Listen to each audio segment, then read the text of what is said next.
मानकुश शिवाजी नगर में जितने भी इलीगल स्ट्रक्चर्स हैं, जो उनको तुरंत कितने दिन में आप उसको डिमोलिश करवाएंगे, एक इसका जवाब चाहिए मुझे। जो इलीगल कंस्ट्रक्शन तोड़ा जाएगा उसका पूरा खर्च उनसे वसूला जाए। ये सरकार का पैसा, हमारा पैसा बार बार उसमें यूज होता है और डिमोलिश हो जाता है, फिर बन जाता है, फिर डिमोलिश होता है, फिर बन जाता है। और अध्यक्ष महोदय, हमारे यहाँ जो लोग जिनको घर मिल चुका है, जिन लोगों को रफी नगर के नाले के ऊपर डिमोलिशन किया गया, सबको घर मिल गए, उसके बाद उस पूरी जगह फिर से वापस आके बैठ गए। मैं बार बार कहता हूं इसको खाली कराओ, कोई सुनने को तैयार नहीं है। अध्यक्ष महोदय, मैं आपसे मांग करना चाहता हूं, मेरी ये मांग है आपसे सर कि तुरंत जो है इस पे सख्त कार्रवाई आप करेंगे क्या?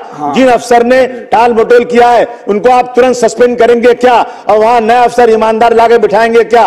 और अब जो कोई पुराना झोपड़ा टूटेगा तो उसके तोड़ने के पहले उन अफसरों के ऊपर जिनकी ड्यूटी में बनाए उन पे कार्रवाई होगी, उसके बाद झोपड़े बनेंगे क्या? इसका मुझे आप प्लीज जवाब दे दें।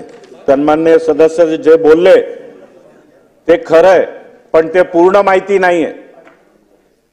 मानखुर्दचा बैंगनवाडी, रफिक नगर, लोटस कॉलनी, गौतम नगर या सर्व परिसरामध्ये झोपडपट्टीमध्ये आज पण दुसरा माळा, तिसरा माळा, चौथा माळा हे झोपडपट्टीमध्ये बनतायत। मुद्दा या ठिकाणी मांडला, त्याच पद्धतीचा मुद्दा अबू आझमी साहेबांनी मांडलेला होता।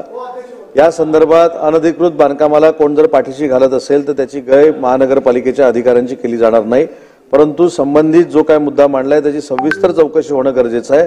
त्या प्रकरणाची देखील चौकशी करू। अशा पद्धतीने अनधिकृत बांधकामाला जर कोण पाठीशी घालत असेल, हे चौकशीमध्ये सिद्ध झालं तर त्याच्यावर निलंबनाची कारवाई करू।